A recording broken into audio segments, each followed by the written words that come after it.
Masih bersama kami di Presisi Utama. Anggota Polres Lamongan, Ibda Purnomo, merupakan pejuang lantaran mewakafkan diri untuk membantu menyembuhkan para orang dengan gangguan jiwa atau ODGJ. Ibda Purnomo tidak hanya menerima pasien ODGJ yang diserahkan oleh keluarga, namun Ibda Purnomo juga memungut para ODGJ yang terlantar atau menggelandang di jalanan. Ibda Purnomo juga jemput bola untuk setiap informasi yang membutuhkan bantuannya. Tidak hanya ODGJ laki-laki, Ibda Purnomo juga menampung ODGJ perempuan. Dalam praktiknya, ratusan ODGJ pria dan wanita ini dibedakan tempatnya. Sampai saat ini ada 208 pasien ODGJ yang dirawat di Pondok Rehabilitasi Purnomo di bawah Yayasan Berkas Bersinar Abadi. Untuk memanusiakan para pasien yang dirawatnya, Ibda Purnomo kini menambah fasilitas khusus untuk pasien putri dengan membangun wisma rehabilitasi khusus putri.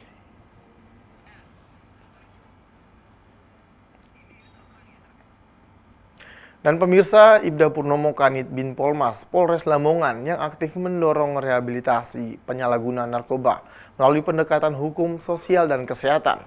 Selain itu, Ibda Purnomo juga mendirikan pondok pesantren rehabilitasi mental di bawah Yayasan Berkas Sinar Abadi yang menyediakan tempat tinggal, makanan, obat-obatan, serta kegiatan sosial dan keagamaan. Assalamualaikum warahmatullahi wabarakatuh. Saya Pak Purnomo, saya dinas di Polres Lamongan, Polda Jawa Timur. Alhamdulillah hari ini kami datang ke BNN Jawa Timur. Dan kami ditunjuk dari beberapa teman-teman yang memiliki panti rehabilitasi khusus narkoba. Saya pribadi mengucapkan terima kasih kepada Bapak Jenderal Awang, juga Bapak Kepala Badan Narkotika Republik Indonesia yang luar biasa. Jadi sekarang digerakkan tempat rehabilitasi yang merupakan salah satu upaya pencegahan penyalahgunaan narkoba. Mudah-mudahan gerakan ini benar-benar muncul dari hati dan benar-benar Indonesia bisa bersih dari narkoba. Jadi buat teman-teman yang mau masuk di panti rehab Pak Purnomo silakan datang dan nanti kami akan bikin percontohan bahwasanya para pengguna narkoba juga bisa sehat asalkan mau datang berobat dan mau datang ke rehabilitasi. Mohon izin Jenderal. Oke, ini MOU antara BNN dan Balai Rehab, Siap. termasuk salah satunya dengan Pak Purnomo. Tadi Siap. ada 68 Balai Rehab yang ada di seluruh Jawa Timur tadi hadir untuk MOU.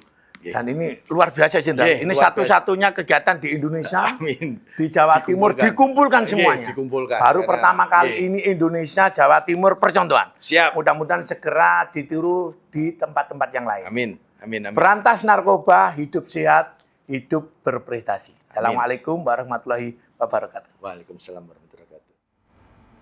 Dan untuk mengetahui bagaimana Ibda Purnomo, Kanit Bin Polmas Polres Lamongan yang ditunjuk dalam pengelolaan panti rehabilitasi narkoba. Dan saat ini kita telah terhubung dengan Ibda Purnomo. Selamat sore Pak Purnomo. Assalamualaikum, selamat sore. Pak, selain menampung dan merawat serta memulihkan kondisi para ODGJ, apa yang mendorong Anda untuk merehabilitasi penyalahguna narkoba? Ya, alhamdulillah hari ini kami mampu merawat kurang lebih 280 pasien. Dan sebagian besar ternyata pasien-pasien kami yang dinyatakan orang dengan gangguan jiwa, sebagian besar itu ternyata korban penyalahgunaan narkoba. Alhamdulillah kami dibimbing, didorong dari Badan Narkotika Jawa Timur yang dikepalai Bapak Jenderal Awang Joko.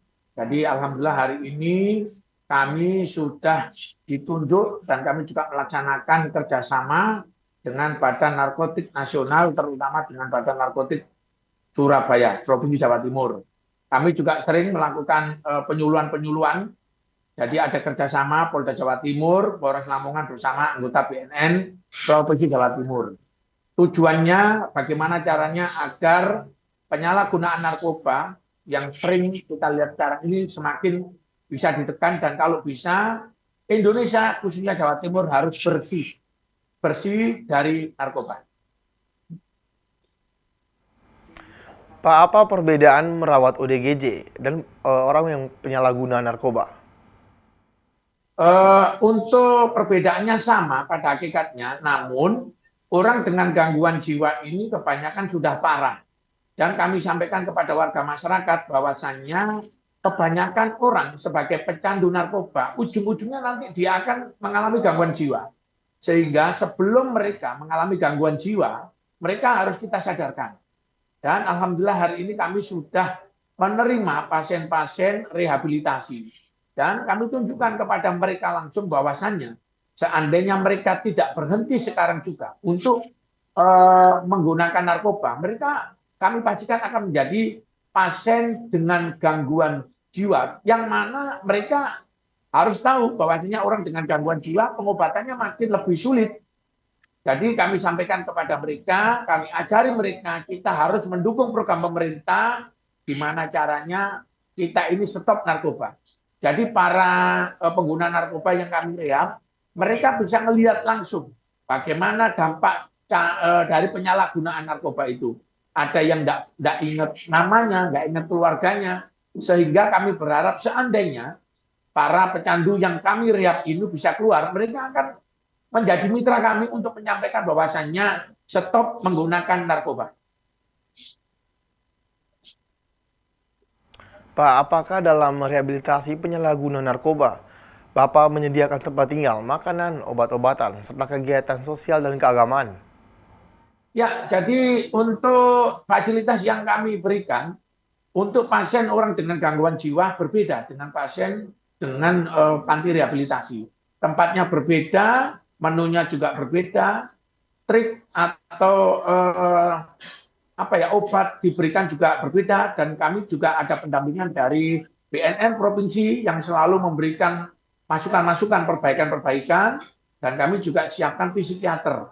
Jadi tempatnya berbeda, obatnya berbeda, menunya berbeda, segala berbeda. Namun untuk ngajinya, sholatnya segala macam sama, namun beda tempat. Dan alhamdulillah kami harus menggunakan hati. Kami harus mengajari mereka bahwasannya para pengguna narkoba itu bisa hidup asalkan ada kemauan kuat untuk segera meninggalkan penggunaan narkoba.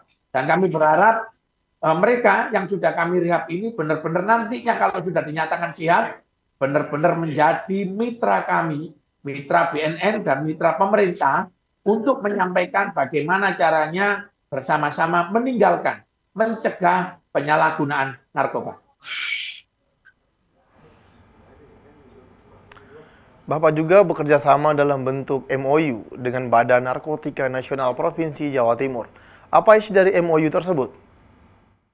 Untuk MOU, kami benar-benar harus melaksanakan SOP, yang mana SOP itu yang mengeluarkan dari Badan Narkotika Pusat melalui Badan Narkotika Provinsi. Jadi kami harus menyiapkan tempat, kami harus benar-benar melakukan SOP yang diberikan arahan dari BNN. Salah satunya melakukan pengawasan, melakukan pendidikan untuk para pecandu itu, gimana caranya mereka benar-benar harus berhenti. Dan MOU banyak sekali, Mas, yang harus dipenuhi. Semua syaratnya harus ber-SNI. Mohon maaf kalau kami sebutkan banyak. Dan benar-benar kami dipandu langsung oleh Badan Narkotika Nasional melalui Badan Narkotika Provinsi Jawa Timur. Pak, mungkin ada pesan kepada masyarakat agar lingkungan terbebas dari penyalahgunaan narkoba. Mohon izin kalau kami diperkenankan memberikan pesan, tolong buat siapapun yang melihat acara ini, tolong stop. Jangan gunakan narkoba. Karena penggunaan narkoba tidak ada manfaatnya. Yang pertama, pasti akan berurusan dengan hukum. Dan yang kedua, pasti akan berurusan dengan kesehatan. Tidak ada manfaatnya. Bahkan makin banyak pengguna-pengguna narkoba yang ujungnya akan mengalami kesehatan dan mohon maaf akan mengalami kematian karena kebanyakan overdosis. Dan seandainya pun masih sehat, yakin mereka akan mengalami gangguan kejiwaan. Dan kalau sudah mengalami gangguan kejiwaan, masa depannya sudah tidak produktif lagi dan akan jadi beban masalah keluarga dan masyarakat. Sehingga mulai sekarang stop menggunakan narkoba, berantas narkoba dari diri kita, keluarga, anak, dan masyarakat sekitar kita. Baik, terima kasih Kanit Bin Polmas Polres Lamongan, Ibda Purnomo, telah bergabung bersama kami di Polri TV. Selamat sore dan salam presisi. Salam presisi. Di informasi berikutnya, pemirsa, dalam rangka mengantisipasi dan menanggulangi potensi kebakaran hutan dan lahan, di tahun 2025, Kepolisian Daerah Kalimantan Selatan menggelar apel kesiapsiagaan pada Senin 26 Mei 2025, pukul 9 waktu Indonesia Tengah. Kegiatan ini berlangsung di lapangan apel Direktorat Lalu Lintas, Jalan Ahmad Yani, kilometer 21, Kota Banjarbaru.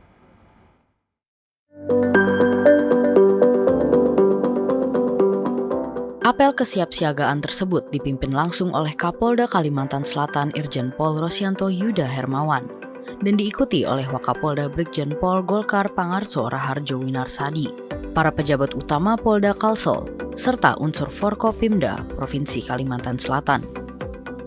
Kapolda Kalsel menyampaikan bahwa berdasarkan prediksi dari BMKG, wilayah Kalimantan Selatan telah memasuki musim kemarau pada bulan Mei ini. Oleh karena itu, diperlukan kesiapan penuh baik dari segi personel maupun peralatan guna menghadapi potensi karhutla yang dapat terjadi sewaktu-waktu.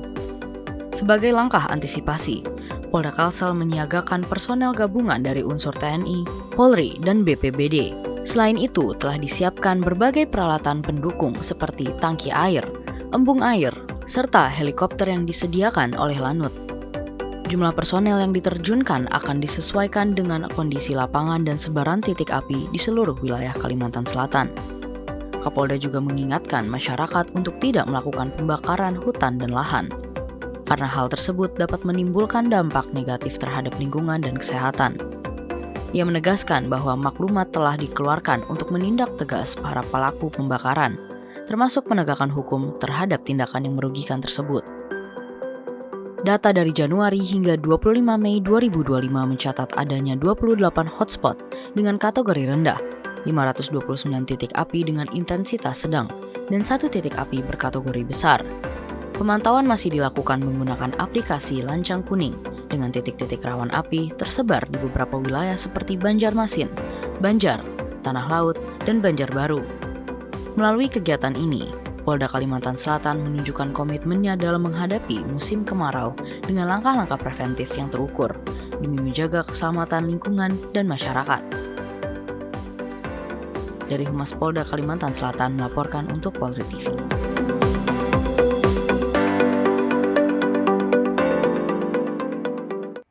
Sementara itu, aksi respon cepat Babin Kamtipmas Desa Maliaro, Bribka Risno Daud, bersama warga setempat berhasil menangani kebakaran sepeda motor di Kelurahan Gamalama, Kota Ternate. Berikut laporan dari personel Humas Polda Maluku Utara, Brigadir Dewi untuk Anda. Respon cepat Babin Kamtipmas Desa Maliaro, Kota Ternate bersama warga berhasil memadamkan api dari motor yang mengalami korsleting listrik. Berikut informasinya untuk Anda. Berkat respon cepat dan sinergi antara Babin Kamtipmas dengan warga, kebakaran motor dapat dikendalikan. Motor yang terbakar mengalami kerusakan di bagian mesin, namun tidak ada korban jiwa dalam insiden tersebut. Kapolres Ternate AKBP Anita Ratna Yulianto mengapresiasi kinerja Bribka Risno dan partisipasi warga. Menurutnya ini adalah contoh nyata kolaborasi yang baik antara polisi dan masyarakat dalam menangani situasi darurat. Kapolres juga meminta masyarakat untuk selalu memeriksa kondisi kendaraan secara berkala guna menghindari potensi kebakaran akibat arus pendek atau kelalaian teknis lainnya. Demikian informasi yang dapat kami sampaikan. Saya Brigadir Dewi, Polda Maluku Utara, melaporkan untuk Polri TV. Dan pemirsa, di informasi berikutnya, Kepolisian Negara Republik Indonesia melalui Polda Metro Jaya berhasil mengungkap 251 kasus premanisme dan mengamankan 348 pelaku dalam Operasi Berantas Jaya 2025. Operasi yang dilaksanakan selama 15 hari mulai dari 9 hingga 23 Mei 2025 melibatkan 999 personel gabungan dari Polri, TNI, dan pemerintah daerah.